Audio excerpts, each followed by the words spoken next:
Thank you for inviting me here, Your Excellencies, Professor Von Braun, Lawrence, and the Director General, Graziano da Silva. I'm actually at FAO as a Senior Program Officer now, and so the Director General is also my boss, so it's a pleasure to present in front of him. And it's great to be in this atmosphere. What a special place to talk about a really timely, challenging topic. I'm going to focus more on the politics, really coming more from the academic perspective, the science perspective, those who are trying to generate evidence and influence policy. And I'm already having problems. Let's see. Okay, great. Sorry. So why do diets need a policy focus? I think the first few talks, Lawrence's talk, the Director General's talk, really outlined why diets are in incredible need for focus. I'll just present this again. This is diets being one of the top risk factors of disability and mortality. So suboptimal diets now contribute about 20% to all deaths globally. This is coming from the Global Burden of Disease Project out of the University of Washington. It's dietary risks are number 2 up here. Oh, it doesn't work on the screen. As the top risk factors for disability. And these are these suboptimal diets that have already been described, being very high in sugar, fat, and salt, low in fiber, low in fruits and vegetables, etc. So this is a huge issue that we're dealing with. And our colleague Alan Dangor was not able to come, and he was going to present a lot of data on the sustainability of diets, which Lawrence had presented. So our diets are not only inequitable and unhealthy, but they have a huge global footprint on the environment, not only on greenhouse gases, but on water, land use, biodiversity loss. So we have a real conundrum. And diets and food systems that are producing those diets are transforming. We know that global dietary patterns are changing, some for the better, some for the worse, but we know that urbanization, income growth, and globalization and trade are influencing diets. And more people are exposed to new food environments with more foods, with a more diversity of foods. Whether or not they're healthy is another issue. Food choices are expanding, and this is in rural places and urban places. And what we see is this nutrition transition that has been described in the literature. As people move from traditional rural food systems, where you see high burdens of stunting, micronutrient deficiencies, and maternal and child mortality, as they move to urban places, they become more sedentary, they get access to more different food environments, street foods, as the Director General said, fast foods, and their diet patterns change and their disease patterns change. They move from an undernourished, communicable disease to an obesogenic environment, and they die of non-communicable diseases. And we're seeing these shifts in food systems around this. Now, if you look at these three boxes, the traditional food systems is really where that 821 million people who go to bed hungry sit. That dark blue box on the other end are these modern food systems, well-built urban spaces, green spaces, people purposefully do physical activity, they eat healthy. There's about 1 billion people, roughly, in that box. That's the elite of the world. A lot of us sitting in this room are in that box, and we make big decisions about how to help those that are going to bed hungry. But that 5 billion sitting in that middle box, in these transitioning economies that are moving less, eating more, not eating well, they're shaping the food systems and the demand. That's who we need to focus on. And in my opinion, I don't think we focus enough on that 5 billion, and that's exactly what Director General Graziano da Silva said. There is this huge obesity epidemic moving forward, and we don't know enough about what's happening in that middle box. So what does that mean for us? And I think a lot of evidence is presented. Lawrence did a wonderful job, as always, presenting the evidence. But how do we take that evidence and influence policy? And I'm going to present what I consider 5 realities of integrating evidence into policy and some potential solutions. So this is your typical circle of evidence-based policymaking. You assess a program, you develop a budget, you implement, you monitor that implementation, and then you evaluate, were you effective?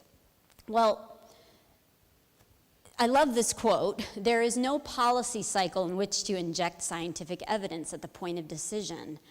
Rather, the policy process is messy and it's often unpredictable. It's a complex system where evidence can have an effect or have a major effect or no effect. I think we have to come to grips as academics, as researchers, as those garnering evidence from the programs that we do, that it's hard to influence policy, particularly around diets and nutrition. And I'll talk about that in a minute. One thing is that, and I like this quote as well from Julius Court, the good news is that evidence can matter. The bad news is that it often does not. And when we think about policymaking, policymakers aren't just thinking about evidence, they're thinking about their values, they have their ideologies, they're being pressured by lobby groups, they're looking at their resources, they're making hard judgments. And a great example that just came out in the New York Times, there was a lot of evidence around climate change in the 1970s, and policymakers knew about it. So they had some evidence in hand, but they did not act then. It went silent. So just because you have the evidence and you present it to a policymaker doesn't always mean policymakers are going to take it up. So one thing I think we have to be careful about is we can't always say to policymakers we need more evidence. I think we know enough evidence around diets and nutrition now to convince policymakers. They work in bounded rationalities. They have limited time and limited information, and they have to make a decision. We can't realize, we have to get over that romantic notion that policymakers they're not scientists. So we have to be able to generate evidence quickly to them. And this is a real problem for the diet and nutrition space in general, is we don't have good short pieces of evidence to give policymakers. Why is that? Well, to me, the other reality, number 2, is that in nutrition, and when we're thinking about diets and food systems, there's no silver bullets. And I'll give you an example. Malaria, it's quite a beautiful story. You can have a bed net to prevent it. You can have a rapid diagnostic test, just a little finger prick to see if you have malaria, and then you can take a pill for 3 days and resolve it. We don't have that for diets and nutrition. We don't have a silver bullet. It's not straightforward. And I'm sorry the slide's so small, but this is on the right side, the WHO policy review, looking at 163 countries, all of the different interventions to improve diets and nutrition, and if policies have those. So we have lots of bullets, not just one silver bullet, and we need to be able to unpack that and present that to policymakers. Juan Rivera, sitting here, has worked very hard on taxes in Mexico. There's more and more evidence being developed around taxes of junk food and soda food. This is one bullet of many that we need in diets and nutrition, and we need to stop trying to sell a story that it's going to be one thing that solves it.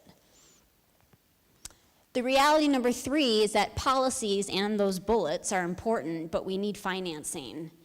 And I find this really alarming every year when we produce the Global Nutrition Report, that the official development assistance going towards nutrition is 0.5% for undernutrition and 0.01% for non-communicable diseases and obesity. And we can't even get the number for how much is going towards diets. So this is a rounding error in the official development assistance budget.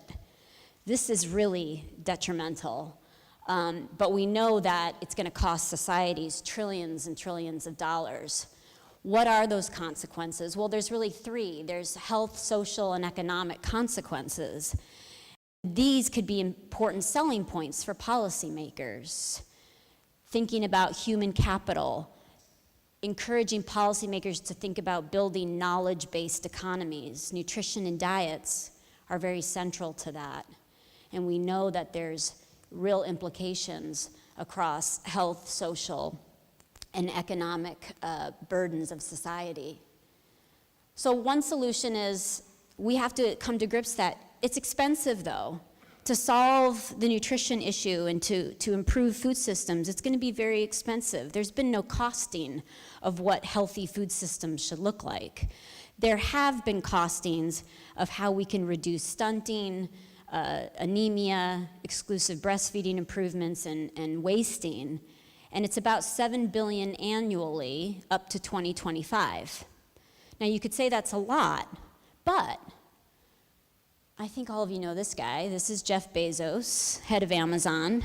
He's the wealthiest person in the world. He's worth $165 billion. He could take $47 billion of that worth and invest it in that second bullet. That's what it would take. So, and the top 8 billionaires in the world make up about half of the world's income.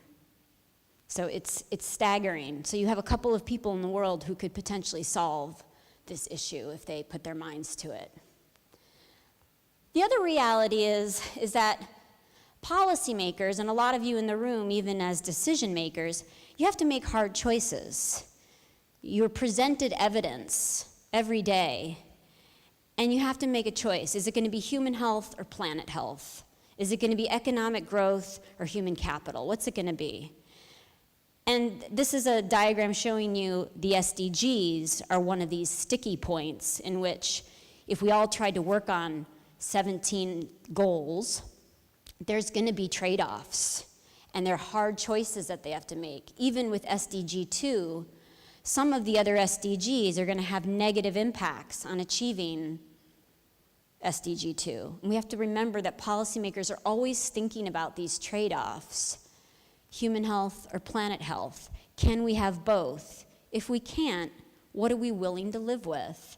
So there's lots of scenarios being discussed around sustainable diets, but there's going to have to be trade-offs made, and what are we willing to live with to ensure we feed the global population, answer to consumer demand, and keep the planet healthy? So one of the solutions on that is more coherence across policies and financing. This is a graph just showing you that if everyone in the United States followed the USDA guideline, we would have massive land degradation. That line going down is showing you that more land is being absorbed for everyone just to follow the dietary guideline. What does this say? Agriculture policies and diet policies are not talking to each other, so we need more alignment. And there's lots of ways to do that. One is through double duty actions, realizing that if you do one thing, you may have benefits across several areas. So investing in exclusive breastfeeding could have benefits for undernutrition as well as overweight and obesity. Investing in diets early in life can have benefits into adulthood as well. So doing both benefits to undernutrition as well as overweight and obesity. And I'll end there. Thank you. Thank you.